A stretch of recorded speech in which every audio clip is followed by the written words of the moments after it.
respecto a las tomografías cerebrales. Como título le he puesto a esta conferencia Observando el alma a través de la radiología.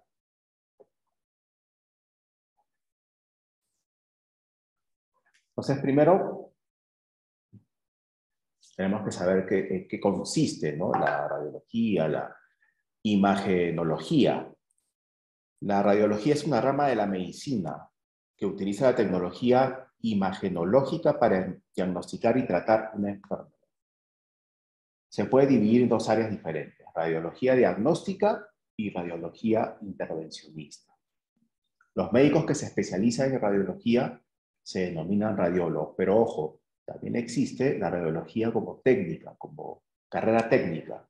O sea, el operador de la máquina, de los diferentes tipos de máquinas que se manejan, que se trabajan en este tipo de técnica, no necesariamente tienen que ser médicos.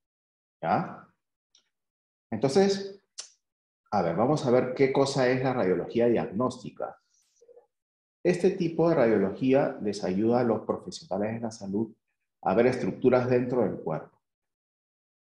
Los médicos que se especializan en la interpretación de estas imágenes se denominan radiólogos de diagnóstico. Mediante estas imágenes, el radiólogo u otros médicos con frecuencia pueden diagnosticar la causa de sus síntomas, vigilar que también está respondiendo su cuerpo a un tratamiento que usted está recibiendo, ¿no?, para una enfermedad de afección, o detectar diferentes enfermedades como cáncer de mama, cáncer del colon o cardiopatía. Bien, ahora, vean de que la radiología en general se basa en estructuras preestablecidas. O sea, se supone que el organismo humano, como quiera, que tiene una estructura biológica uniforme. Entonces, se sabe obviamente que básicamente, por ejemplo, el encéfalo tiene una serie de partes, ¿no? Tiene lóbulos, tiene irrigación, tiene acueductos. Bien, entonces lo que hace el radiólogo básicamente es ver que todo eso esté en su sitio, que los lóbulos estén completos, bien, que las partes, por ejemplo, del cerebro límbico, o sea, la hipófisis, el tálamo, por ejemplo, estén también en su sitio, que no hayan bloqueos a nivel de los acueductos cerebrales, que no hayan aneurismas, que no hayan tumores, etcétera, etcétera. Bien, entonces, cuando hay algún tipo de anomalía en el encéfalo, entonces, a través de esta técnica de la radiología se puede detectar la misma y obviamente tanto el técnico radiólogo como el médico radiólogo dan sus impresiones para que el médico tratante aplique un tratamiento. Así funciona la medicina en cuanto a el aporte que hace este tipo de pruebas, ¿no? Y eso pasa también con todo el cuerpo. O sea, la tomografía computada no está circunscrita al encéfalo. Existe también exámenes de tomografía a nivel de tórax, del abdomen, ¿no? Pero en general, básicamente lo que hacen estos profesionales es de que ver que todo esté en su sitio. Bien. Entonces, para que esto pueda darse, estos profesionales se valen de varios tipos de exámenes radiológicos, ¿bien? Por ejemplo, está la tomografía computarizada, que incluye también la angiometría, ¿no? Que básicamente la angiometría es que a través de la tomografía computada se pueden reproducir imágenes detalladas de los vasos sanguíneos y los tejidos de varias partes del cuerpo. Bien, básicamente esto yo particularmente veo que se aplica mucho, por ejemplo, para ver cómo está la vascularización del abdomen, ¿no? Si hay una obstrucción, ¿no?, a nivel de las arterias, por ejemplo, esto se puede notar con una tomografía. Después está la fluoroscopía con escaneo, que incluye tránsito esófago, gastroduodenal y enema opaco. Esto es para instalar, por ejemplo, una sonda gástrica. La resonancia magnética, que es un examen de imágenes que utiliza imanes y ondas de radio potentes para crear imágenes del cuerpo. Acá no se aplica radiación, por si acaso. Bien. También existe la angiografía por resonancia magnética, que aplica el mismo sistema, es decir, imanes para ubicar también estas anomalías. También podemos ver que existe la mamografía, que básicamente es un examen. También a través de rayos X se utiliza un equipo para saber cómo está la mama por dentro, ¿no? Si hay algún tumor, alguna anomalía, algún defecto, ¿no? Bien. Ahora, básicamente, ¿para qué se utiliza la mamografía? Los médicos la usan para buscar signos de cáncer. Normalmente en sus etapas iniciales, ¿no? También existe la medicina nuclear, la cual abarca exámenes como la gammagrafía ósea, la gammagrafía de tiroides y las pruebas de esfuerzo cutáneo, ¿no? Bueno, básicamente la gammagrafía es una prueba diagnóstica de medicina nuclear que consiste en la administración de una pequeña dosis de radioisótopo. A ese radioisótopo se le denomina también trazador. Entonces, ese material que se introduce a través de la vena del paciente se distribuye por todo el cuerpo y con un equipo, una gamacámara, finalmente, ¿no? Que es un dispositivo que captura imágenes. Básicamente también lo que busca con la gammagrafía y con esta gamacámara es, como les dije al inicio, ver que todo esté en su sitio y si no hay anomalías, obstrucciones, ¿no? A nivel de los vasos sanguíneos o a nivel de los órganos. Después está la radiografía simple, que es el examen que con la utilización de rayos X se aplica hace mucho tiempo. Es el primer examen clínico de este tipo. Es el primer examen que permite observar lo que sucede dentro del cuerpo. Bien, entonces, bueno, este es un examen, esta es una prueba que tiene basamento en los descubrimientos de Röntgen, ¿no? Un científico que descubrió las rayos X. Después está también la tomografía por emisión de positrones, que es una tecnología propia, una especialidad ¿no? Llamada medicina nuclear. También está, por cierto, la gammagrafía. También se le conoce con el nombre de PET scan, ¿ya? Entonces, con esta técnica, básicamente, también se introducen ciertas sustancias nucleares, ¿no? Radiactivas en el cuerpo de la persona y con un equipo, con una tomografía, con un tomógrafo, mejor dicho, entonces, se observa lo que sucede dentro del cuerpo, dentro del cerebro de ese paciente, dentro del cuerpo de ese paciente. Ahora, bueno, según los médicos, este es un examen muy bueno, muy moderno y muy funcional. ¿Por qué? Porque a diferencia, por ejemplo, de la tomografía computada, en donde básicamente nosotros lo que vemos, podemos observar, es que todo está en su sitio, aquí además también nos arroja información respecto a la fisiología del organismo, ¿no? Por ejemplo, una persona que tiene un problema cerebral, ¿no? Entonces, a través de este tipo de técnica uno puede saber qué áreas del cerebro adolecen, ¿no? De un funcionamiento idóneo. Bien, y también está el ultrasonido, que básicamente el ultrasonido está relacionado con las ecografías, ¿no? Ustedes han visto que a través de la ecografía uno puede obtener las imágenes de un bebé que se está desarrollando en el vientre de ¿no? de una madre. Bien, las pruebas de ultrasonido a veces, para el caso de los mastólogos, también sirven de complemento para tener una mejor idea de lo que puede estar sucediendo en la mama de una paciente, ¿no? De hecho, este tipo de imágenes arrojan imágenes hipoecoicas, ¿no? O también imágenes anecoicas. Entonces eso permite al mastólogo o a la mastóloga saber si eso es un quiste, eso es un tumor maligno, es un tumor benigno, etcétera, etcétera. Bien.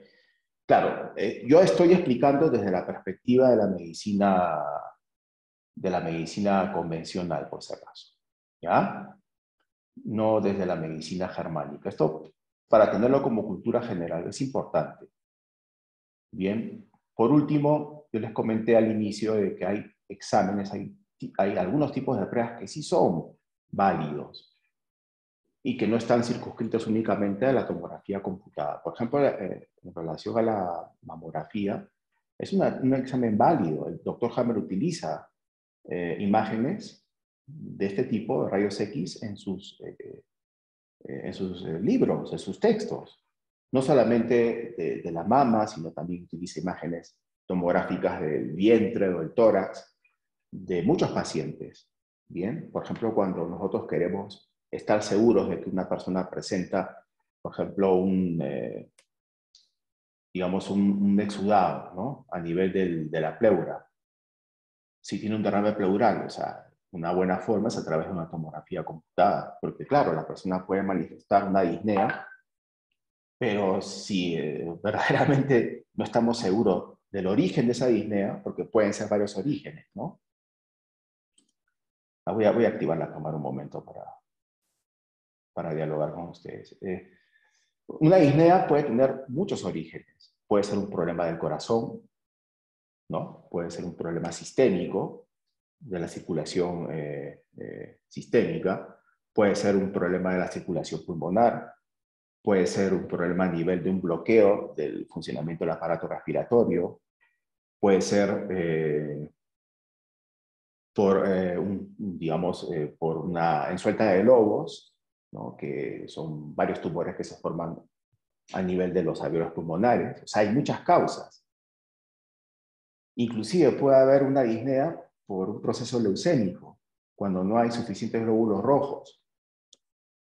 Entonces vean que las diferentes técnicas de la medicina intensiva son utilísimas, son muy apropiadas para saber lo que le está pasando a un paciente. O sea, ese es otro punto con el cual discrepo con algunos terapeutas, ¿no? Que dicen de que el hospital no sirve. En realidad serviría si se dejaran de lado ciertos protocolos que son absurdos. Por ejemplo, separar a la familia o tener esos ambientes con tanta asepsia, tan impersonales, sin música, en donde los profesionales de la salud, en lugar de, ¿no?, tener una actitud impersonal con los pacientes, tuviesen un acercamiento mucho más real, ¿no?, con estas personas. O sea, pero hay instrumentos, hay equipos, ¿no?, que son utilísimos, o sea, son valiosísimos para la práctica clínica. Y, digamos, en un caso como este, por ejemplo, ¿cómo podríamos saber si la persona está presentando un problema de ese tipo? Bueno, claro, inicialmente se le administra oxígeno, que es lo primero que se tiene que hacer. Bien, para que se sienta mejor, para que la disnea de pronto no le origine tantas molestias. Pero una vez que le damos el soporte a ese paciente para que se pueda sentir mejor, necesitamos saber verdaderamente qué está pasando.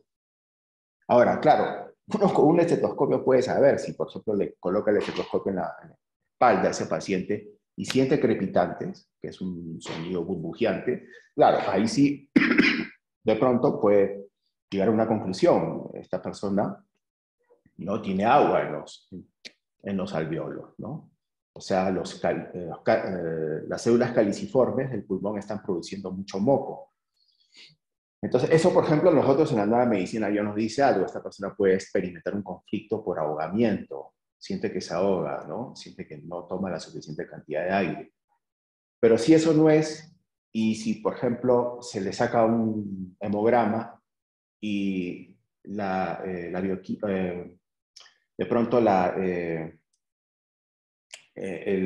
cantidad de glóbulos rojos, ¿no?, la hemoglobina está en un nivel óptimo, eso también no es el problema entonces.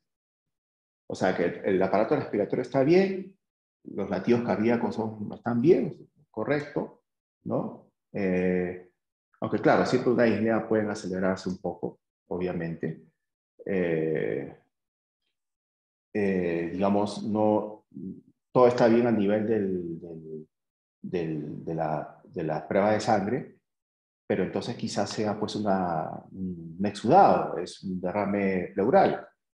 Y a través de un examen de estos, uno verdaderamente puede darse cuenta de que ese paciente experimenta este proceso. Bien, entonces jamás podríamos estar en contra de este tipo de exámenes porque estos exámenes verdaderamente nos aportan luces.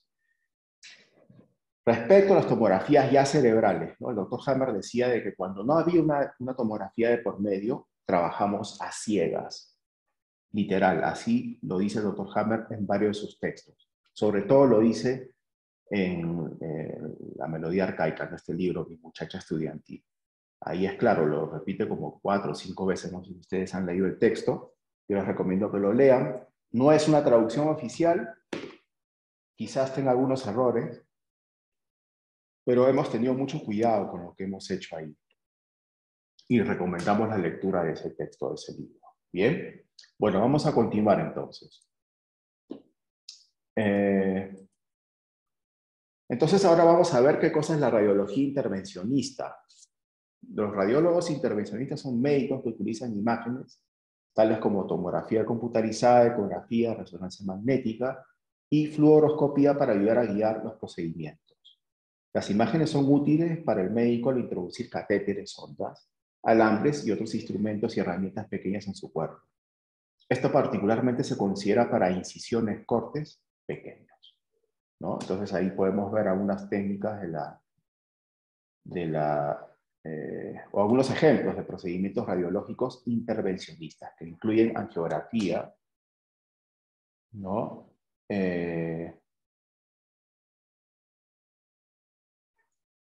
O angioplastía, ¿no? O colocación de stents, que son prótesis tipo Maya que básicamente amplían, eh, digamos, la luz de las vías sanguíneas, ¿no? De los vasos sanguíneos. Esto es muy común, por ejemplo, cuando alguien experimenta un infarto de miocardio. A menudo colocan stents. ¿Dónde? En las coronarias, ¿no? En las arterias coronarias. ¿Para qué? Para evitar que los coágulos aparentemente dañen la circulación del músculo cardíaco, pero esto ya sabemos que en la medicina no es así. Sin embargo, los stents se siguen colocando, digamos, una de las intervenciones más comunes en cardiología. ¿Ya? Después está la embolización. ¿Qué es la embolización? Básicamente significa ocluir. ¿Ya? Esto básicamente, por ejemplo, evita que surja un desangramiento, ¿no? Una hemorragia. Después están los tratamientos para el cáncer, ¿no? Que incluyen la embolización del tumor mediante quimio o radioembolización con I-90. El I-90 es un radioisotopo de itrio. Bien. También existe la ablación de tumor por radiofrecuencia. Ablación es un término relacionado con el calentamiento del tumor. ¿Ya para qué? Para disgregarlo en varias partes, ¿no? También está la vertebroplastía y cifroplastía. La vertebroplastía básicamente consiste en inyectar una mezcla de cemento en un hueso fracturado. Y la cifroplastía es insertar primero un balón en el hueso fracturado para crear un espacio y en ese momento se rellena con cemento. Pero eso se hace siempre, ¿no? Bajo la base de la radiología. Todo este tipo de trabajo se hace siempre con la ayuda de este tipo de técnicas. Bueno, están las biopsias en diferentes partes del cuerpo, como en la mama, por ejemplo, embolización de las arterias uterinas. Ya sabemos que embolización, ¿qué es? Calentamiento, ¿no? Colocación de sonda de alimentación y colocación de catéter para acceso venoso como puerto CIPIC.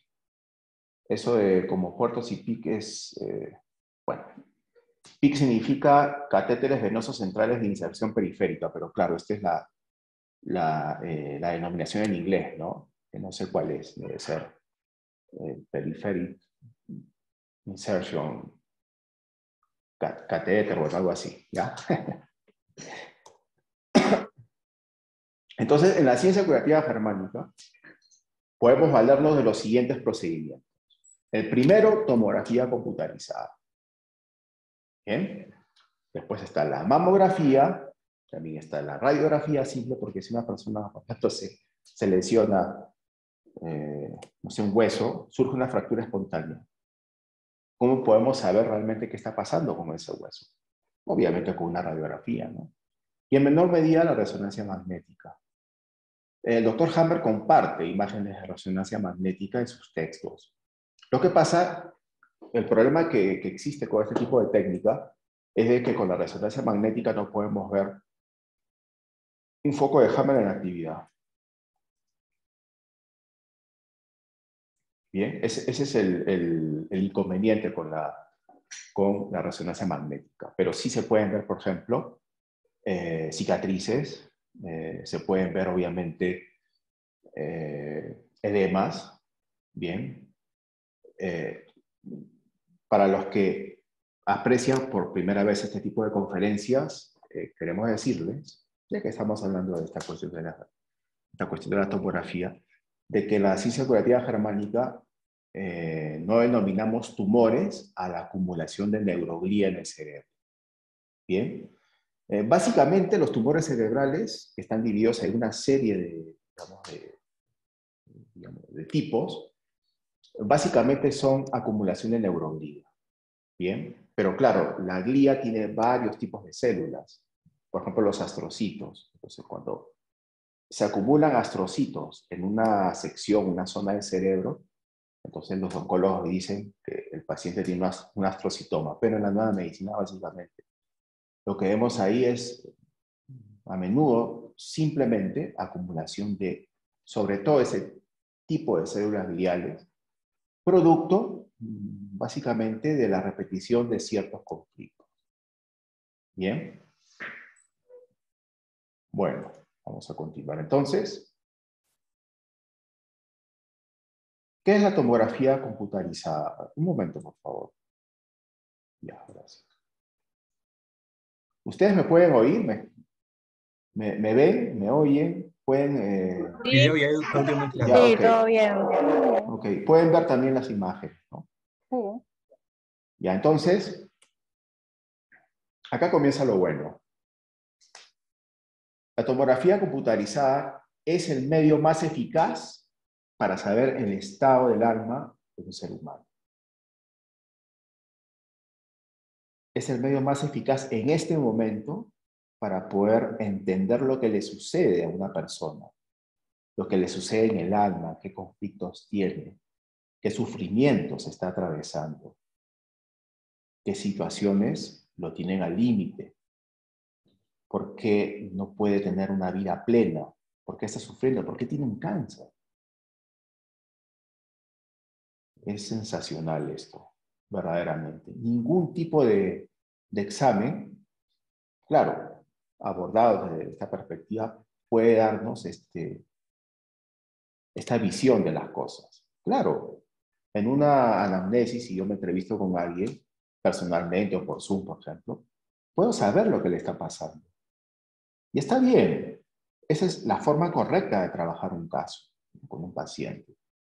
Pero sin necesidad de valernos, ¿no?, de una entrevista personal, de un encuentro, ¿no?, entre dos personas a través de la técnica de la radiología, a través de la tomografía computarizada, podemos saber lo que le está pasando a ese ser humano.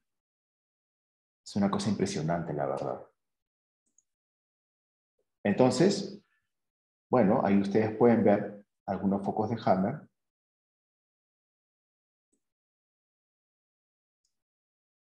Estoy bloqueando con la pantalla las imágenes. Dígame, por favor, ¿ya? Se ve bien.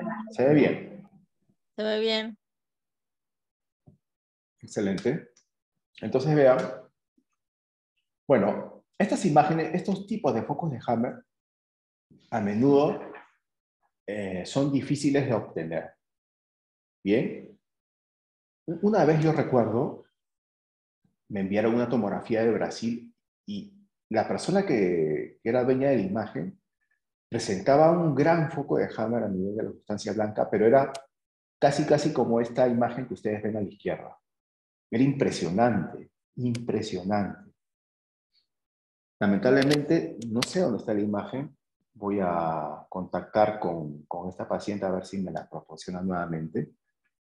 Pero a menudo las imágenes que nosotros obtenemos, producto de ¿no? de este tipo de examen, no arrojan estos resultados. Son muy raros los casos. El doctor Hammer les va a presentar quizás unos 3 o 4 en todos sus textos.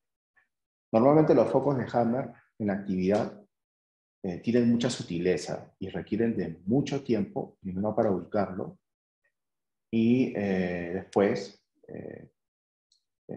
obviamente, no es que a menudo ocurre, no es que a menudo podemos obtener este tipo de imágenes, ¿no? Podemos al menos disponer de este tipo de imágenes. Es un poco complicado. Lo que podemos ver a menudo con las pruebas radiológicas son cicatrices, ¿no? Sí, bueno, en el 95% de los casos. O sea, las cicatrices siempre se van a notar. Y una persona, a menudo en sus exámenes, presenta de 10 a 15 cicatrices en estas pruebas radiológicas, ¿ya? Pero bueno, ahí ustedes pueden ver este foco de Hammer, bastante claro, bastante notorio, y es, creo, uno ¿no? de las imágenes más significativas en cuanto a la presentación de este tipo de casos, ¿no? En el medio también pueden ver focos de Hammer, pero tienen forma más irregular, no son tan claros como en la imagen de la izquierda, aunque acá podemos ver, por ejemplo, para el caso de las venas coronarias o el cervix uterino, un foco de Hammer importante en la actividad, ¿no? Y en la imagen de la izquierda, de la derecha, perdón, podemos apreciar, sobre todo aquí, en la zona de la sustancia blanca, un foco de Hammer también bastante importante, ¿no? Bastante notorio, pero obviamente ninguno como el que ustedes pueden apreciar a la izquierda, ¿no? Ese es un foco de Hammer por un conflicto en actividad absolutamente claro. Ahora, eso en cuanto a lo que les comenté, lo podemos relacionar con la primera ley biológica, porque es la prueba por antonomasia que nos permite demostrar que un DHS está generando un cambio fisiológico en ese paciente.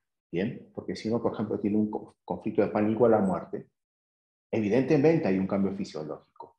Primero voy a notar ese foco de Hammer en una zona específica del cerebro, ¿no? En este caso, en el tallo cerebral, el puente de Barolio, en la zona, en la parte dorsal, ¿no? La parte dorsal derecha o la parte dorsal izquierda, ¿no? Porque hay dos relés que controlan los alvéolos pulmonares. Entonces, es una prueba irrefutable, perdón un momento, quiero sacar esta imagen, ahora sí. Es una prueba irrefutable de que algo está sucediendo en la realidad biológica de ese ser humano, ¿no? Y también, obviamente, hay un cambio fisiológico, porque, digamos, este tipo de conflicto induce a que el sistema nervioso autónomo aumente su simpaticotonía y se van a generar una serie de cambios fisiológicos. Bien. Para empezar, se va a generar una mitosis celular a nivel de los alvéolos. Los alvéolos van a crecer y también van a proliferar. Bien, va a haber un aumento en el ritmo, va a haber un aumento en el ritmo vegetativo del paciente. Es muy probable que este paciente absorba mayor cantidad de oxígeno, metabolice mayor cantidad de azúcar, metabolice mayor cantidad de grasa, pero pero este proceso no puede permanecer durante mucho tiempo, digamos, en actividad.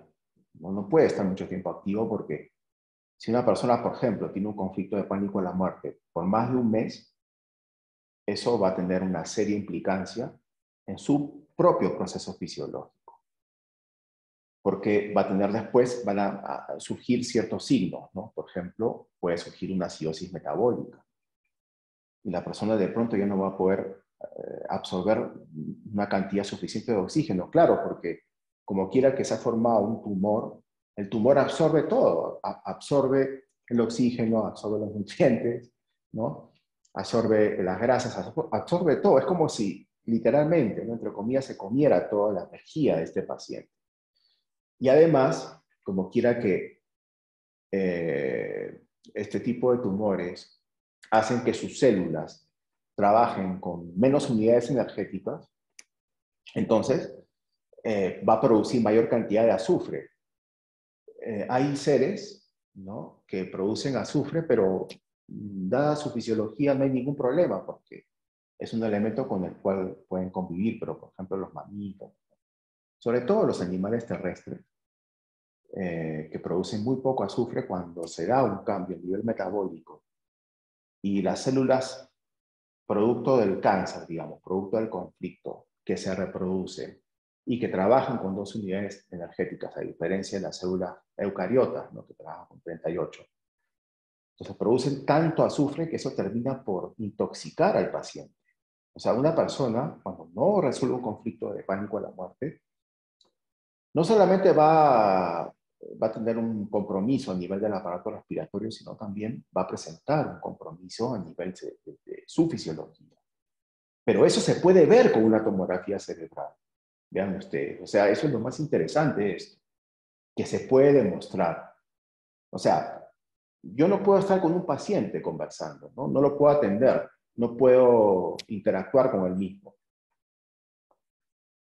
Bien, el paciente puede estar en otro país, en México, no sé, en Estados Unidos, en la China, y me envían una tomografía de él.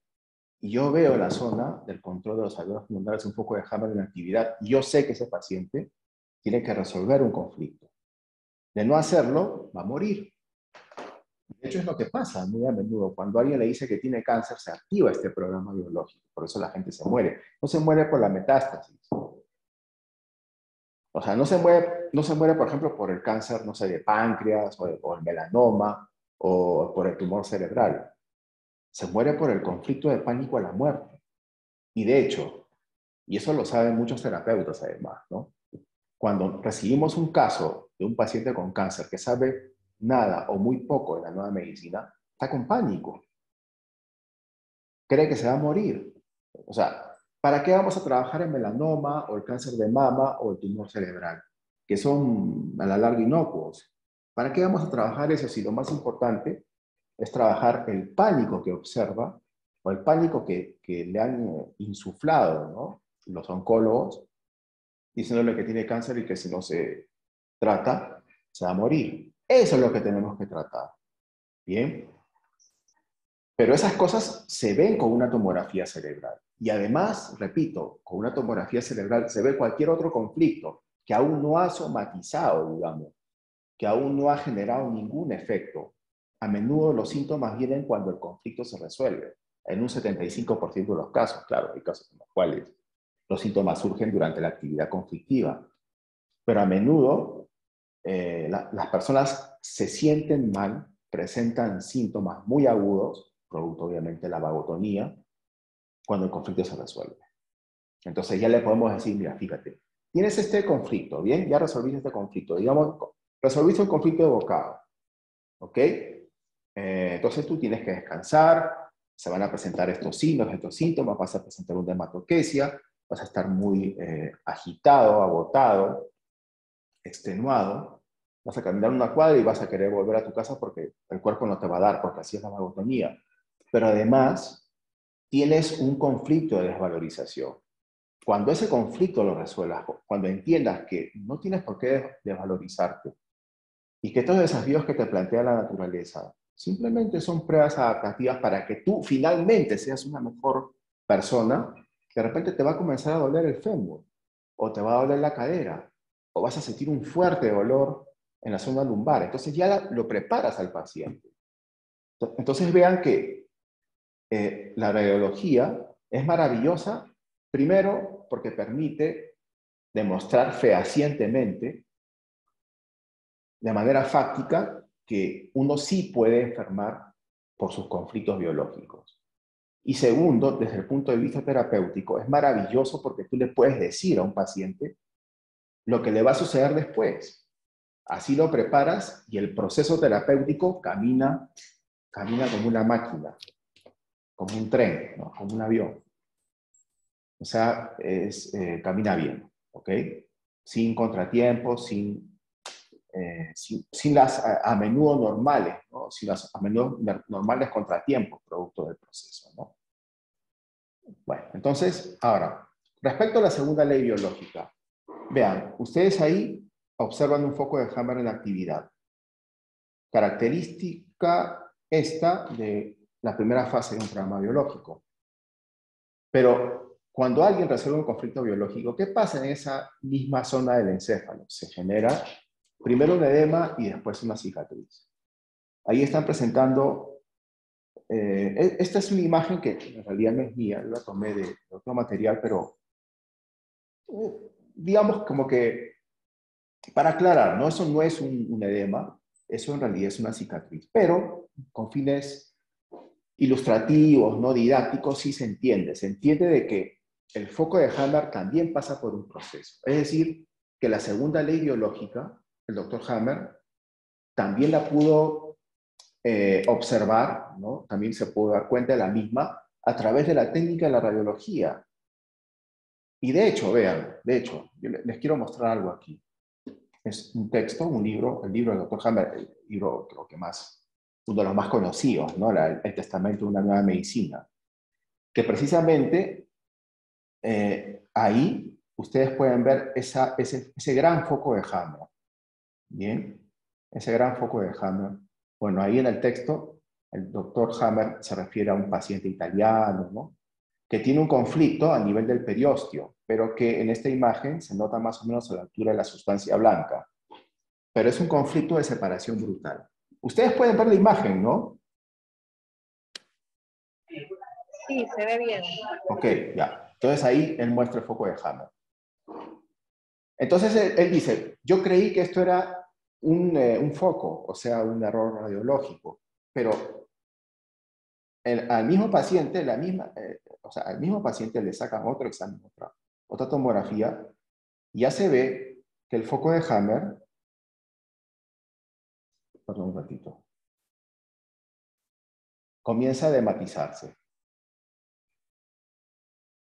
Entonces él dice, un artefacto radiológico no puede dematizarse, pues, porque es un proceso producto de una falla mecánica. Y está en el mismo lugar, además. Bien, entonces, ¿cuál es la conclusión del doctor Hammer respecto a esta circunstancia, a este fenómeno? Obviamente que el foco de Hammer tiene un decurso. Y eso está en intrínseca relación con la segunda ley biológica, ¿no? Con la bifacidad de los programas. Vean ustedes. Todo explicado con la técnica de la radiología. Ahora, esto es a mí una de las cosas que más me gusta, porque, vean, a ver, ustedes pueden ver la imagen ahí. Sí, se ve. Sí. ¿Qué es? A ver, ¿quién nos puede comentar algo?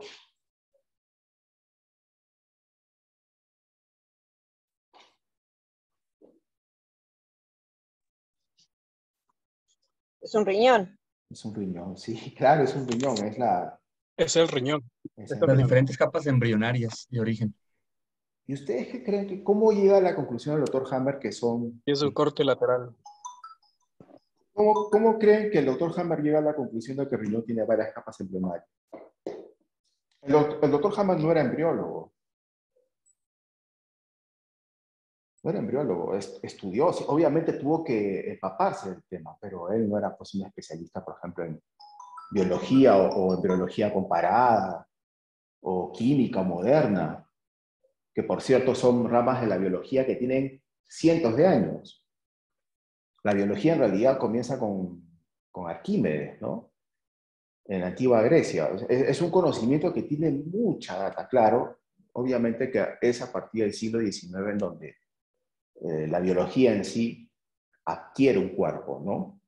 Tiene ya una base importante a partir de los conocimientos o los descubrimientos por ejemplo, de Baer, ¿no? De Haeckel, Darwin, bueno, no sé, o sea, hay tantos biólogos, ¿no? Que han hecho aportes significativos a esta ciencia, pero el doctor Hammer no era precisamente un especialista en biología comparada, biología química o biología moderna, ¿no? Que está relacionado con la biología molecular. No, él básicamente es un médico. El doctor Hammer era un médico. Era un médico además internista que conocía mucho del tema de cáncer, conocía mucho de psiquiatría y sabía mucho de radiología. ¿Cómo creen que él llega a estas conclusiones? A ver, porque el riñón aparentemente es un órgano mesodérmico. Es el mesodermo. Pero ¿cómo es que el doctor Hammer llega a la conclusión de que, por ejemplo, los cálices renales son del ectodermo, que está representado con color rojo, ¿no? O los túbulos colectores son endodérmicos? ¿Cómo creen ustedes que llega a esa conclusión? ¿A través de la disección? ¿De la biología comparada? Por el comportamiento de cada una de las, o sea, si crecía o decrecía o se ulceraba. Exacto, sí, pero esto siempre se observa a partir de lo que sucede en el cerebro. Sí, es. O sea, básicamente, él no se refiere tanto a tejidos. Sí, obviamente como médico hace su investigación, ¿no? Por supuesto que también esto, para llegar a estas conclusiones, utiliza la radiología. Ojo, utiliza la radiología. O sea, porque ¿cómo él va a notar que el paciente tiene el hígado, el riñón inflamado, por ejemplo, o que le surgió un tumor digamos, en la parénquima, ¿no? Un nefroblastoma? ¿O cómo se da cuenta que tiene adenocarcinomas en los túbulos colectores? ¿Cómo se da cuenta? Obviamente a través de la radiología.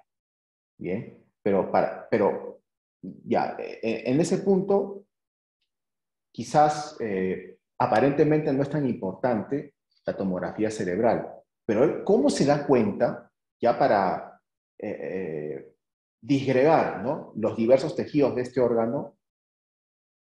¿Cómo se da cuenta que el riñón tiene todas las capas embrionarias? Porque se comportan todos distintos. No. No, porque está viendo en el tallo cerebral, en la sustancia blanca, en la corteza. Exacto. Ahí puede ver los focos de Hammer. O sea, la investigación que hizo el doctor Hammer está basada en las tomografías cerebrales, señores. Entonces, esto es una prueba más de la gran irresponsabilidad que se comete al tratar de desvalorizar este tipo de examen, de no darle la importancia debida. Es importantísimo para la práctica del terapeuta de la nueva medicina. Ahora,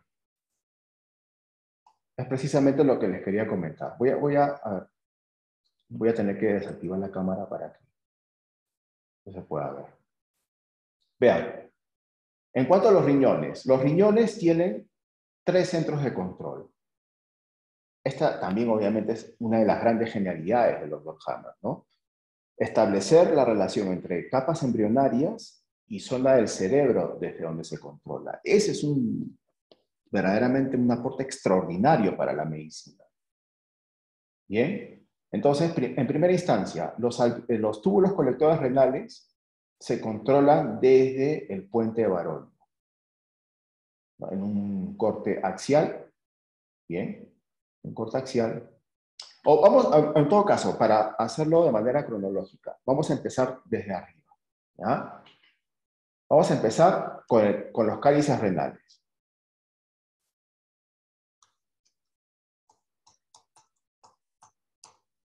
aquí. Los cálices renales que están ubicados en la médula renal, que están considerados como, digamos, son parte del riñón y son considerados órganos mesodérmicos, bien, se controlan desde la corteza cerebral.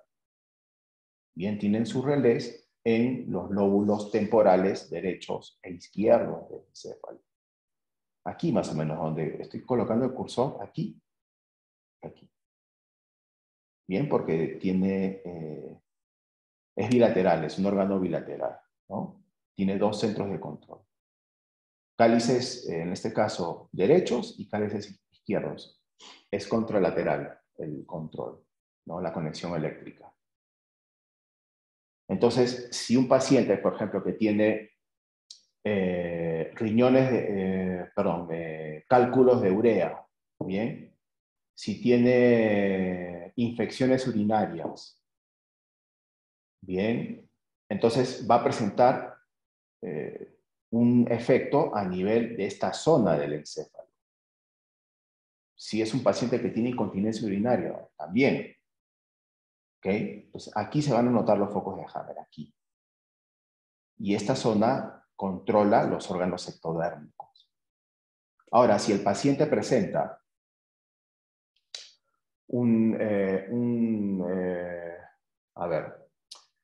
presión alta, si presenta un aumento en la cantidad de tejido parenquimal, o un nefroblastoma, ¿no? Los oncólogos consideran esto un tumor de riñón, que básicamente, desde la ciencia curativa germánica sabemos que no es otra cosa que acumulación de nefronas. Eso efectivamente se va a poder notar en esta zona, más o menos a esta altura, en realidad 2 centímetros hacia abajo, caudal. Bien. Porque ahí se controlan, desde ahí se controla la parénquima renal, o sea, esta de aquí. Todo lo que está coloreado en anaranjado es parénquima renal. Básicamente, ¿qué son? Glomérulos renales y los túbulos proximales, el asa de Henle y los túbulos, la nefrona en sí, ¿bien? Y eso responde, repito, a otra zona del encéfalo, sustancia blanca o médula cerebral, pero vamos a llamar a sustancia blanca porque así nosotros en Hispanoamérica conocemos esta zona del encéfalo. Pero ya estamos hablando de otra parte del cerebro. Obviamente, otro tipo de tejido. Esto sí correspondería a lo que los embriólogos han definido, ¿no? Es decir, que el riñón es un órgano mesodérmico. Pero vean que el doctor Hammer está corrigiendo la plana respecto al cáliz renal y a los túbulos colectores. ¿Por qué? Porque toda reacción que se genera en los túbulos colectores, tipo, por ejemplo, una insuficiencia renal, porque hay anuria, porque la creatinina aumenta, porque el ácido úrico aumenta, ¿no? Entonces, los médicos dicen, no, insuficiencia renal, están trabajando mal los riñones. En la ciencia curativa más bien es al revés. No, más bien los riñones están en hiperfunción. Bueno, o si la persona presenta cálculos de oxalato de calcio, entonces vean que esa respuesta orgánica se va a ver reflejada en la zona ventral del puente de Barolio. Aquí, los relés 3 y 14, por ejemplo. Entonces vean en estos cortes que son cada vez más caudales y en 3 zonas diferentes del encéfalo se controla un mismo órgano. Y es a partir de esta diferenciación en que el doctor Hammer puede, obviamente, llegar a ciertas conclusiones. Vean, la tercera ley biológica, ni más ni menos. La tercera ley biológica con ayuda de la radiología. Ahora el corazón, ni qué decir. O sea, el corazón es un órgano complejo. Y también, como quiera que es un músculo, está considerado como un órgano mesodérmico. Sin embargo, el doctor Hammer, vean que para él no todo es mesodérmico. porque hay una zona que se llama la musculatura lisa, que también es del miocardio, que en un 10% presenta un tipo de musculatura diferente, una musculatura lisa. Y todo lo que es musculatura lisa está controlado desde el mesencéfalo, y el mesencéfalo es parte del cerebro antiguo, aunque es una zona limítrofe en realidad, pero es parte del cerebro antiguo y no es un órgano o no es un tejido mesodérmico. ¿Bien? ¿Ya? Ahora, les quiero mostrar otra cosa más. ¿Ustedes pueden ver la pantalla? ¿Pueden ver la imagen? Sí, Eduardo. Sí se ve, Sí, ¿no? se Sí se ve. nota. Ok. Bueno, entonces, miren, esta imagen corresponde a un programa biológico de mama. ¿Ya? Epitelios, úlceras en el epitelio intraductal. ¿Ya? De la mama. Esto es por un conflicto de separación. ¿Bien? Pero vean que durante la actividad conflictiva, ¿no? Hay una retracción, ¿no? Una retracción de los conductos lactíferos. Esto es algo que solamente se puede ver con una mamografía. El doctor Hammer no tiene visión de rayos X, no tuvo visión de rayos X. O sea, todos estos procesos, fenómenos, tienen que ser observados con ayuda de esta técnica. ¿Bien? O sea, a través de este tipo de examen, uno puede notar este tipo de cambios, ¿no? En este caso, una ulceración va a generar una contracción de estos conductos lactíferos o conductos lactóforos, ¿no?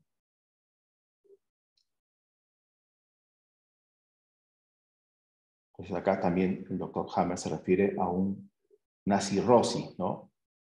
Recaídas constantes en un conflicto de separación en la mama de una mujer va a generar, por ejemplo, una cirrosis, ¿no? De los conductos. Carcinoma cirrótico. Pero vean que, ¿por qué creen que el doctor Hammer agrega en la descripción del programa biológico la ubicación del foco de Hammer? ¿Lo hace por las puras? Lo hace básicamente porque es necesario, es importante establecer una diferencia. ¿Por qué? Por una razón muy sencilla. La mama tiene hasta 3 tipos de tejido. Bien. Para empezar, la misma, digamos, la piel externa de la mama es un tejido ectodérmico. La piel interna es un tejido endodérmico. Los globulillos, perdón, mesodérmico, ¿no? Disculpe. Los globulillos son tejidos de tipo endodérmico. O disculpe, mesodérmico, nuevamente. Y los conductos lactíferos son un tipo de tejido ectodérmico. Bien, entonces, claro, con una mamografía yo puedo saber, quizás, puedo establecer esa diferencia, ¿no? Entre globulillos mamarios y conductos. Pero básicamente, a través de los focos de Hammer, bien, yo puedo notar si esto verdaderamente es un conflicto de separación o es un conflicto de nido. No hay otra forma, ¿no? Si acá me dice, por ejemplo, que el foco de Hammer está en el córtex sensorial, entonces obviamente en el examen tengo que remitirme a este tipo de zona y voy a poder hallar ese foco de Hammer, ¿no? Este es el córtex sensorial. Todo esto. No, esta es una imagen axial. En una imagen, por ejemplo, coronal, puedo apreciar esta zona del encéfalo de otra forma, ¿no? Y de hecho el doctor Hammer presenta imágenes coronales para determinar los diferentes puntos y los centros de control a nivel del encéfalo, ¿no? De estos órganos. Pero a menudo los focos de Hammer en esta zona del cerebro se pueden apreciar aquí, más o menos, donde estoy señalando con el cursor. ¿Ya? Porque este es el córtex sensorial. Bueno, esta es una imagen de las áreas premotora, motora, sensorial, posensorial y occipital, ¿no? Aquí más o menos se tiene que notar ese foco de Hammer. Ahora, a través de la radiología, de las tomografías computadas, el doctor Hammer también pudo darse cuenta, ¿no?, de las constelaciones. A ver. Perfecto.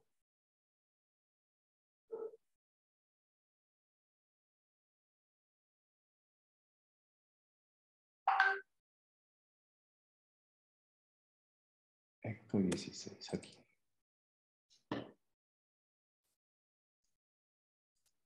A ver. Vean esta imagen. ¿Ustedes creen que esta imagen se creó al azar? Para empezar, ustedes ni se imaginan el tremendo trabajo que le significó establecer la cartografía del cerebro. Eso se hizo en base a miles de pacientes. Pero establecer estas reacciones cerebrales en función del surgimiento de los focos de Hammer, obviamente que no se pudo hacer sin la radiología. O sea, vean cómo en cada proceso demostrativo, en cada proceso científico que nos muestra el doctor Hammer, está presente la radiología, ¿no? Voy a ampliar aquí. Por ejemplo, esto se refiere a un asma, ¿no? Un proceso asmático. Entonces, acá muestran, ¿no?, las mezclas de programas biológicos. Un conflicto de miedo, susto paralizante, ¿no?, territorial, más un conflicto de identidad. Acá se afecta la musculatura bronquial y aquí la mucosa rectal. Bien, este es un asma bronquial. ¿Ok? Y vean el asma, bueno, el asma laríngeo sería al revés, ¿no? Sería un foco de Hammer aquí, en la zona de control de los músculos laringeos, y un conflicto de rencor territorial, que afecta curvatura menor del estómago, piloenoconductos biliares y pancreáticos. Y el estatus asmático, vean, el estatus asmático. Esta condición antes mataba a la gente. Antes la gente se moría por un estatus asmático. Pero claro, actualmente la medicina hegemónica la ha controlado muy bien. Es un poco difícil que alguien se muera por un estatus, ¿no? Cuando alguien presenta este tipo de reacción con dilatadores y con oxígeno, se recupera. ¿Bien? Pero vean que a través de la radiología, a través de la tomografía computada, el doctor Hammer pudo establecer la mezcla de los programas biológicos implicados en esta condición, estatus asmático, que son básicamente dos conflictos, dos programas de musculatura bronquial y laringea en epicrisis. ¿Ok? En epicrisis. Y por último,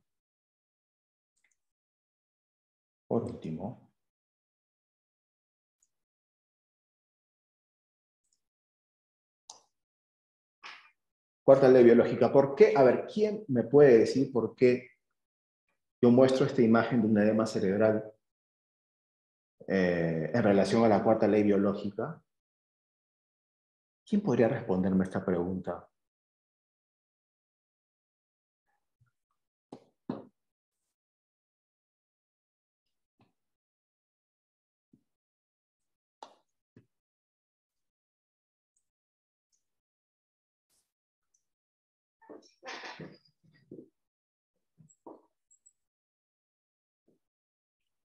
Creo que es una pregunta un poco complicada. Bueno, para los que no saben, los que han seguido el curso de 5 leyes, ahí comenté algo, ¿no? Hice un comentario, quizás no apuntalé bien, pero a menudo, esto lo dice el doctor Hammer, ¿no?, los microbios se reproducen mejor y hacen mejor su trabajo, o sea, cerebro antiguo, cerebro nuevo, en la fase edemática. Yo no sé si eso también tenga que ver con la radiología, pero bueno, es una conclusión bien interesante, ¿no? ¿Cómo el doctor Hammer, ¿no?, puede llegar a ese tipo de deducción? Que los microbios a menudo hacen un mejor trabajo en líquido, cuando están inmersos en líquido. Supongo que de esa forma se reproducen mejor y pueden de pronto llegar, ¿no?, a las diferentes células de los tejidos con mayor facilidad. Bueno, pero eso lo dice el doctor Hammer. Los microbios trabajan mejor en la fase edemática, o sea, en la primera fase vagotónica. Bueno, la quinta ley biológica ya saben, ¿no? Es todo. Porque todo tiene sentido biológico. Todo lo que sucede en el cerebro no es porque el cerebro tiene una anomalía o presenta un desperfecto y surge un tumor. No.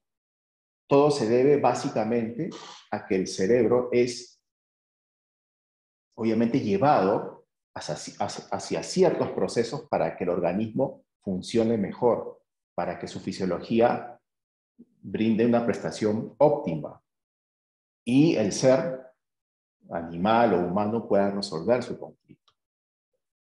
Bien.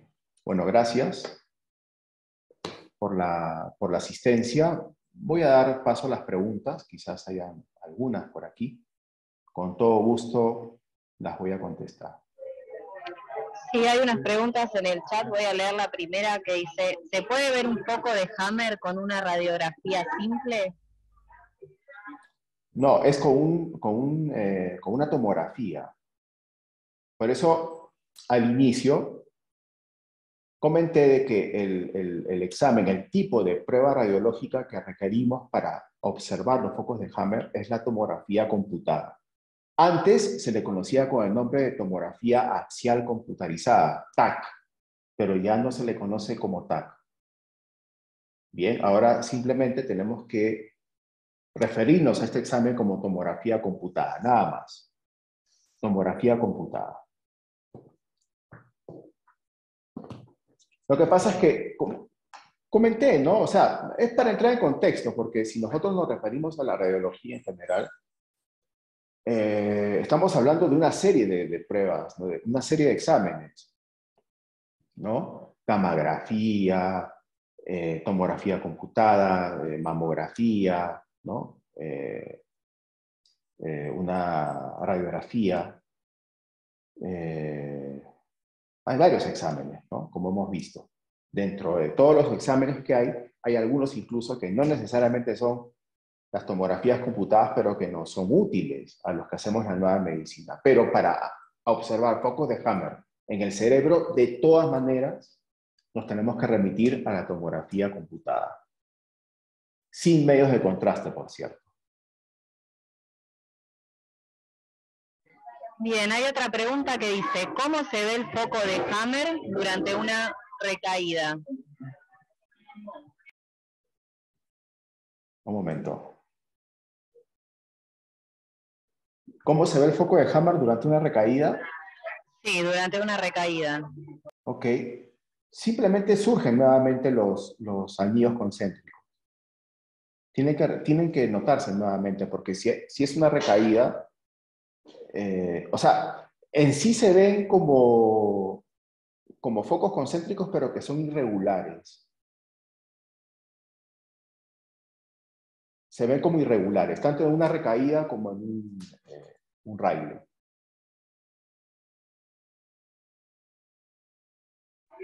Bien, no tengo más preguntas en el chat.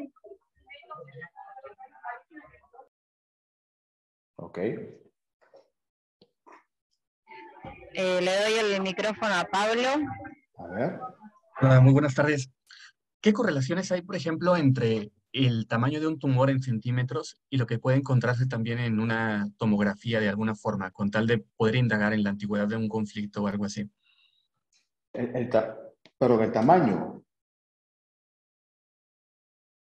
O sea, si, por ejemplo, si el tamaño es también como un indicador como auténtico, fidedigno de la antigüedad de Sí, un conflicto, y si también de alguna forma hay conexión con el sí, abordaje o con el diagnóstico del ataque.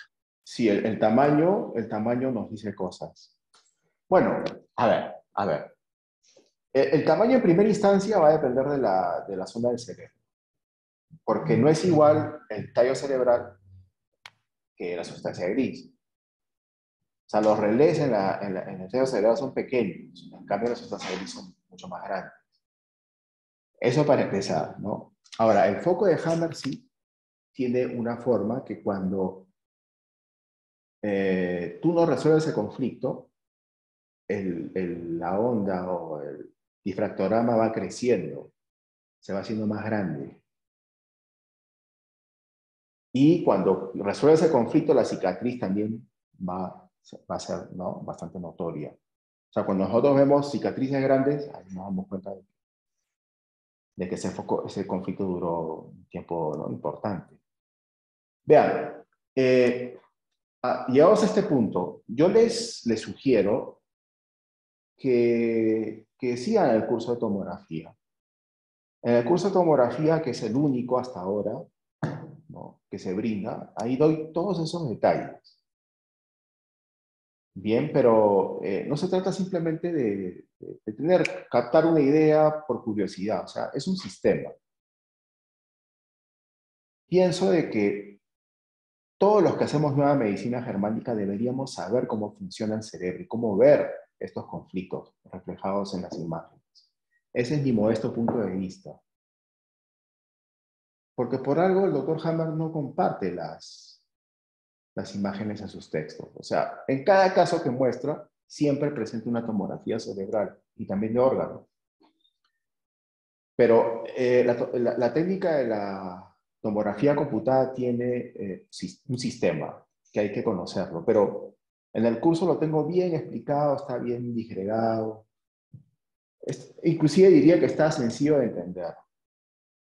Cualquiera lo puede entender, o sea, si alguien sabe las 5 leyes biológicas y tiene noción, ¿no?, de una cantidad importante de programas biológicos, le sería muy útil ese curso.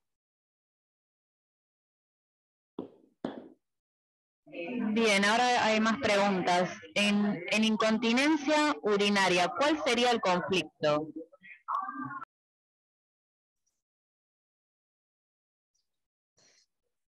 ¿Puedes repetir, por favor? En incontinencia urinaria, ¿cuál sería el conflicto? Ok. Incontinencia urinaria.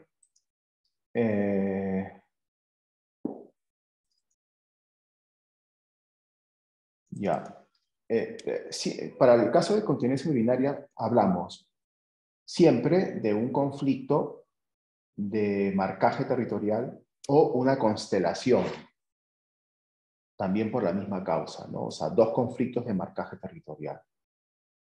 La persona siente que no puede delimitar adecuadamente los límites de su territorio y eso se ve reflejado obviamente en el cerebro, en dos zonas, dos áreas del cerebro, en los lóbulos temporales derecho e izquierdo. Y la persona va a presentar este problema, ¿no?, incontinencia urinaria. Bien, otra pregunta. ¿Las mamografías a realizar son las simples? Sí, una mamografía simple, sí. Otra pregunta. ¿Cómo pido la tomografía al radiólogo? ¿En qué país se encuentra? En México, creo. Ya. Ok. Sí, México. Ok. Bueno, cada país tiene su singularidad. No en todos los países se aprecia lo mismo. Por ejemplo, en Estados Unidos, ya no te dan tomografía si no es, primero, el que emite la orden es un neurólogo y porque verdaderamente tienes un problema en el cerebro, ¿no? Recién en ese momento te dan una orden y te sacan. O sea, es mucho más complicado. Pero, por ejemplo, en Perú, en Argentina, en México, es mucho más sencillo, ¿no? Es más, yo diría que, por ejemplo, ¿no?, en Perú, cualquiera te puede dar una orden y te vas a un centro de imágenes y te sacan la tomografía. Pagas, en promedio el examen vale 50, 60 dólares y ya tienes tu tomografía. Y en Argentina es mejor porque existe el seguro, ¿no? Bueno, no sé si le llaman la obra social, inclusive hasta te la dan gratis, pero con una orden, ¿no? O sea, la puedes obtener gratuitamente. El problema es que quizás, digamos, cuando obtienes una imagen gratuitamente, los profesionales no son muy amables, ¿no? con el paciente. O sea, por ejemplo, si el paciente requiere las imágenes en disco, de repente no se la dan, ¿no? Le dan las placas y eso obviamente yo no voy a poder leer porque yo necesito la imagen digitalizada. En cambio, cuando pagas por ese examen, obviamente son mucho más abiertos. En México es como Perú y el examen, es más, vi que cuando estuve por allá, vi que era más sencillo de obtener. Ni siquiera solicitaba una orden en un centro de imágenes. Simplemente uno iba y pedía, pagaba por el examen y le sacaba la tomografía computada, ¿no? Solamente hay que decir que el examen es sin contraste, nada más. Porque, para empezar, el examen con contraste requiere de una preparación, porque no puedes ir, por ejemplo, a sacarte la tomografía habiendo ingerido alimento. Te citan en la mañana, ¿no? A primeras horas de la mañana. Entonces, si has tomado desayuno, no te puedes sacar el examen. ¿Por qué? Porque te inyectan una solución de yodo. Entonces, eso de por sí genera complejidad al examen. Y el segundo punto es que el líquido de contraste evita que uno pueda ver un foco de Hammer en la actividad, ¿no? Evita el efecto electromagnético, porque es un efecto electromagnético que se da en el cerebro, ¿no? Entonces no puedes ver la difracción, no puedes ver el foco de Hammer. Entonces, en general, simplemente tienen que ir al centro de imágenes y solicitar una tomografía cerebral sin contraste. Eso es lo principal. Bien, hay otra pregunta que dice, una vez que se descubre el foco de Hammer y la patología que se padece, ¿cómo abordar la terapéutica a seguir para ayudar al paciente? Bueno, la terapéutica está establecida, ¿no?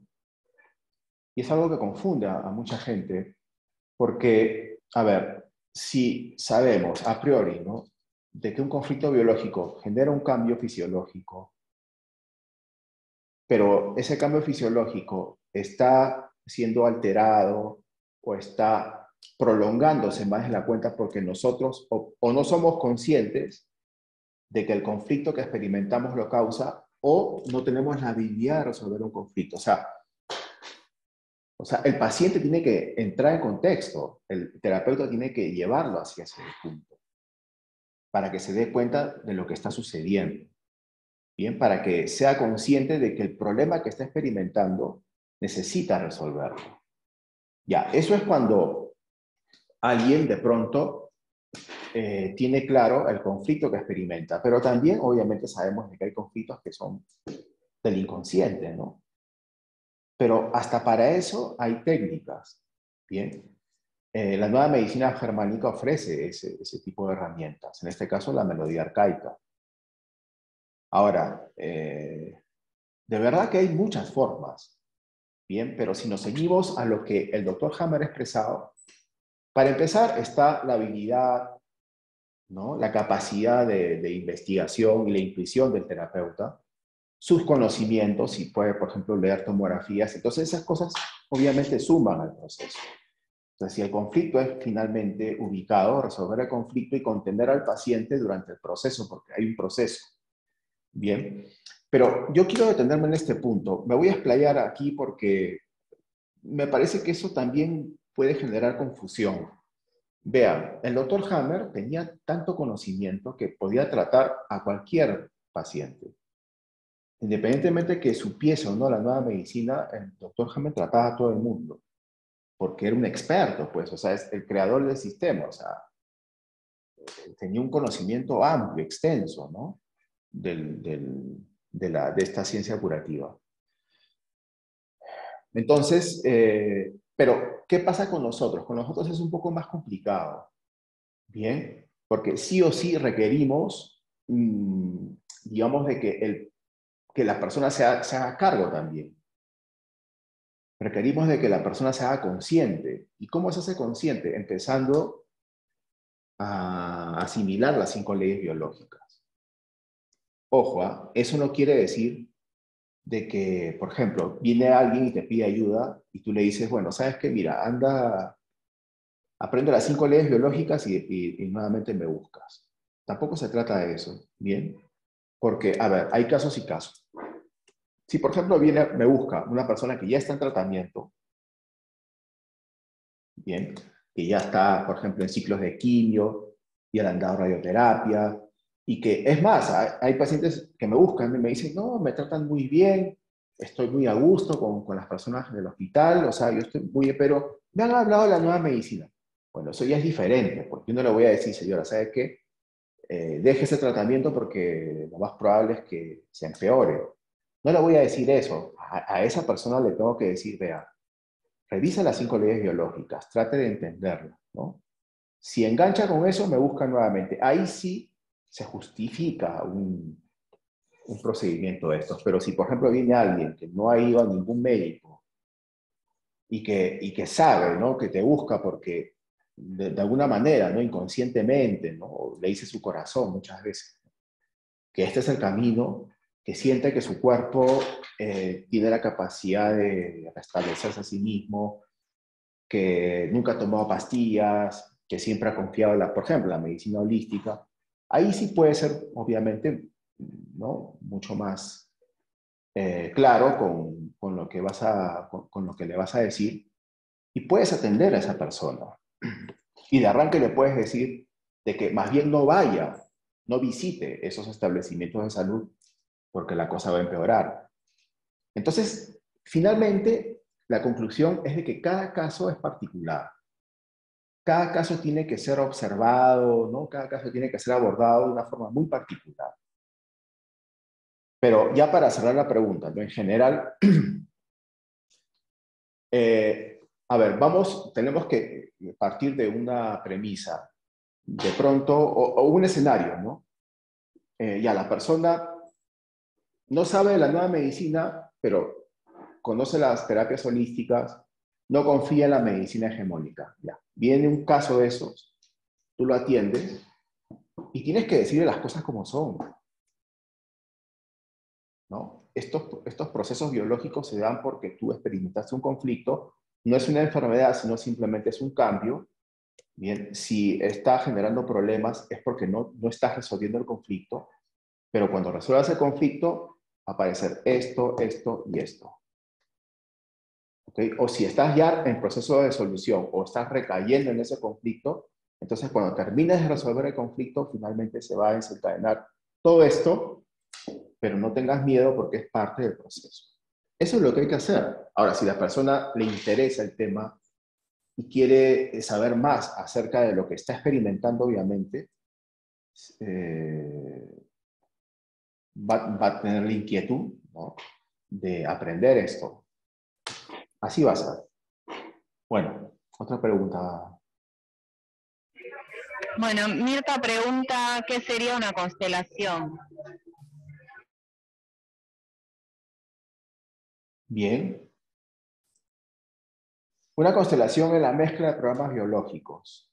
Bien. A menudo siempre en el mismo, en la misma zona del cerebro, o sea, puede ser, por ejemplo, 2 conflictos biológicos en el tallo cerebral en ambas partes, ¿no? Del tallo cerebral. O sea, no es que sucede solamente en una parte del tallo, tiene que suceder también en la otra parte, ¿no? O sea, son de pronto, si utilizamos un término, ¿no?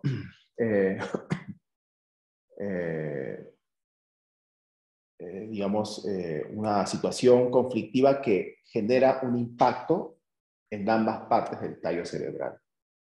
O si nos referimos al cerebelo o a la corteza, en ambos hemisferios, ¿no? Porque el tallo cerebral no está dividido en hemisferios, ¿no? Pero el cerebelo sí, la sustancia blanca sí, la corteza cerebral sí. Disculpe que sea, digamos, riguroso en esta expresión. Lo que pasa es que si yo cometo el error de decir los hemisferios del tallo cerebral, después eso lo voy a repetir en los cursos y voy a salir malogrando lo que voy dando. Entonces, ya, por ejemplo, si yo tengo un conflicto territorial, bien, miedo territorial que afecta, bueno, soy zurdo y genera un impacto a nivel de la mucosa laríngea, ¿bien?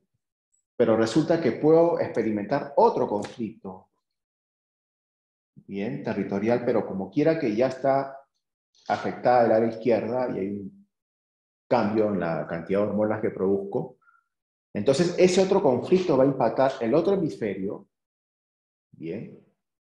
Y en lugar de desarrollar una enfermedad o un programa biológico, por ejemplo, en lugar de quedarme liado, por ejemplo, con una laringitis,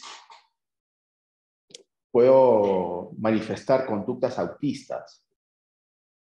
O de repente pierdo el apetito, no quiero comer, no quiero ingerir alimento. O sea, un trastorno alimentario, una anorexia. Eso se llama constelación. O sea, dos conflictos, en este caso, en este ejemplo que he dado, en ambos hemisferios cerebrales. Eso no genera una enfermedad, digamos, orgánica, sino más bien un cambio en nuestra personalidad. Porque en la ciencia curativa germánica tampoco nos referimos a estos cambios psíquicos como enfermedades mentales. Para nosotros, por ejemplo, el Alzheimer no es una enfermedad mental. Para nosotros la anorexia no es una enfermedad mental. Para nosotros el autismo no es una enfermedad mental. Bien, para nosotros los diferentes tipos de fobias tampoco son enfermedades mentales. La esquizofrenia tampoco es una enfermedad mental. O sea, si alguien desarrolla un proceso esquizofrénico, no lo catalogamos, no lo etiquetamos con el nombre de esquizofrénico, loco, demente y peligroso para la sociedad. Nosotros no tenemos esa visión de las cosas. Nosotros más bien tenemos una visión más humanista, pero al mismo tiempo basado en criterios científicos mucho más concretos que los que ofrece la psiquiatría convencional. Bien, eso es importante entender. En el chat no tengo más preguntas. No sé si alguien quiere hacer una pregunta más. Sí, yo quería hacer A una ver, pregunta. acá hay, bueno. Ernesto. Sí, Ernesto, a ver, coméntame. No tienes cámara, ¿no? Sí, tengo cámara. A ver. Hola Ernesto, ¿qué tal? Yo quería saber, con respecto a los focos de Hammer, si la visibilidad, por así llamarlo, tiene que ver con la intensidad del conflicto. Sí, en primera instancia, tenemos que ubicarnos en qué parte del cerebro se encuentra el mismo, ¿no? O sea, si es un foco de Hammer en el tallo cerebral o inclusive en el cerebelo, va a tener un tamaño menor que en la sustancia gris, por ejemplo, ¿no? Que en la corteza. Eso en primera instancia. Y el crecimiento del foco de Hammer en actividad va a depender de la actividad conflictiva, la duración del conflicto. Aunque eso no es determinante, ¿eh? Pero yo lo he visto. Sí, pero, o sea, en determinado área de las capas, digamos, corteza, o sea, o endodermo, mesodermo, al margen de eso, dentro de esa misma capa embrionaria, la facilidad para verlo o no depende de la intensidad del conflicto. No, depende del efecto radiológico y del tipo de inclinación de la foto. Porque cuando tú, por ejemplo, entras al gantry, entonces el radiólogo va a determinar primero un ángulo, ¿no? Y la línea base. Entonces, ese es el principal problema en realidad. Ese es el principal problema. Yo en el curso abordo eso, esa problemática. En el curso lo abordo, o sea, lo explico, ¿no? Porque antes era más notorio la visualización de foco de Hammer, ahora no tanto. Y se debe a eso, ¿no? Gracias, Eduardo. ¿Okay? Bien, hay dos preguntas más.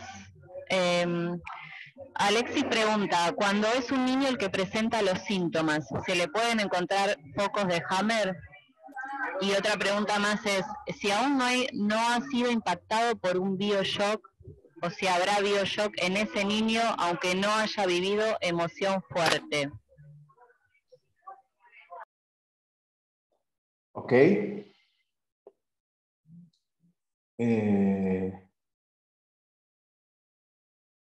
Bueno, cualquiera puede experimentar un conflicto biológico.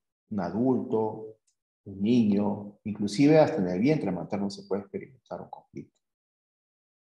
O sea, eso es indistinto, para empezar, ¿bien? Y por lo tanto, los focos de Hammer se pueden ver. Hasta en mascotas se ven. Hasta las mascotas los pueden manifestar. ¿Ya? Entonces no es un fenómeno exclusivo de los adultos, digamos. Cualquiera puede, digamos, ¿no? En cualquier persona, en cualquier examen se pueden apreciar los mismos. O sea, los focos de Hammer. Sí, y Alexis también hace referencia a emociones. Uh-huh. Bueno, sí, es normal porque, bueno, recién seguro está viendo en qué consiste la nueva medicina. Y nosotros no nos referimos a las emociones como causantes de los procesos. Las emociones más bien son reacciones psicológicas, ¿no? Emocionales, producto de un conflicto que experimentamos, pero el conflicto tiene como eje el shock biológico, el DHS. Bien, sin DHS no hay una emoción, por ejemplo, de tristeza o de rabia, o de ira, o una agresión, etc. Bien, el DHS, el momento en el cual yo veo la situación que a mí me cambia todo el panorama, toda mi vida, ¿no?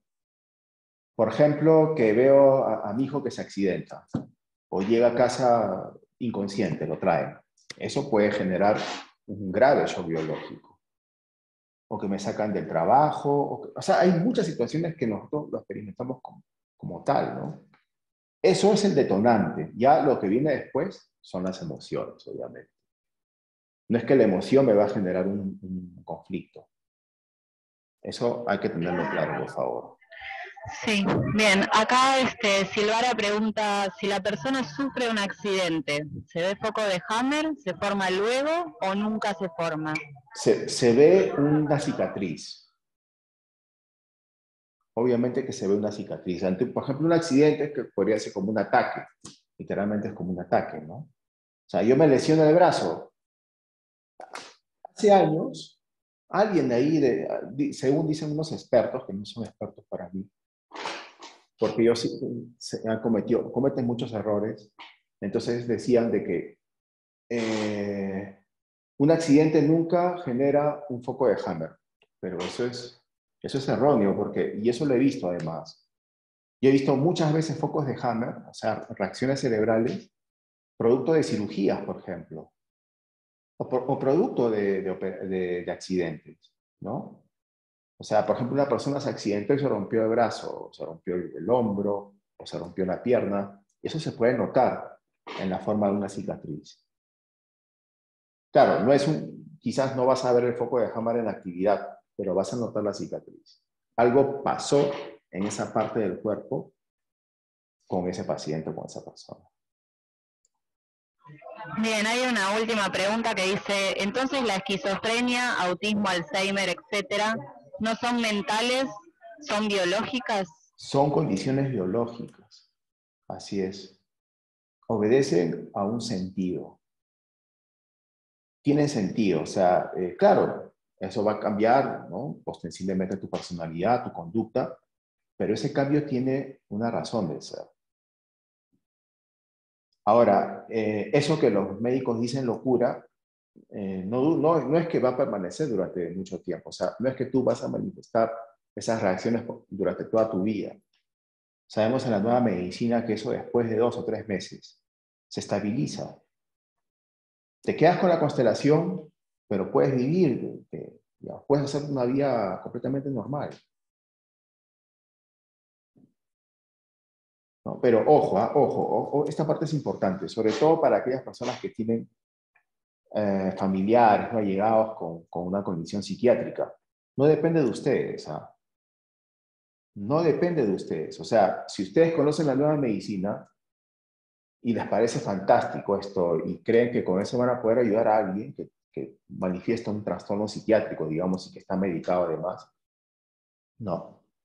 No depende de ustedes. Va a depender de esa persona. Esa persona, la misma persona, tiene que tomar conciencia. Y si la misma persona quiere, puede salir del proceso. ¿Ya? Que va a significar primero que nada dejar las pastillas y después, ¿no? Seguir un protocolo, un tratamiento. Bien, no hay más preguntas. ¿Ok? Bueno, entonces, si me lo permiten, nuevamente los quiero invitar a que participen del curso.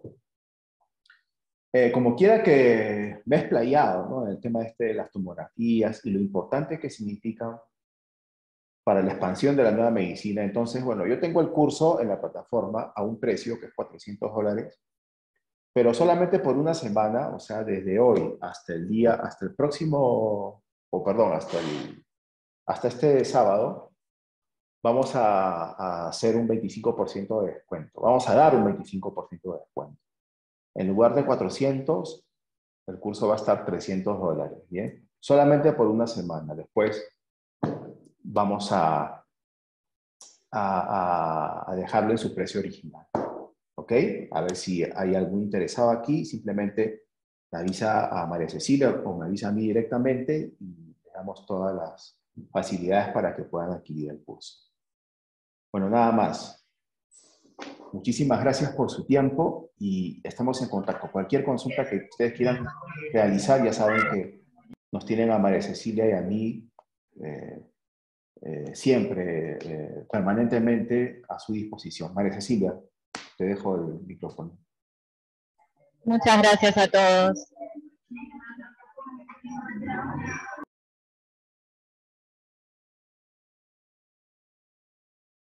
Gracias, gracias. Gracias. Gracias a todos. Muchas gracias. Que tengan buenas tardes. Muchas gracias a los dos, la verdad, muchas gracias. Gracias, Dina. Gracias.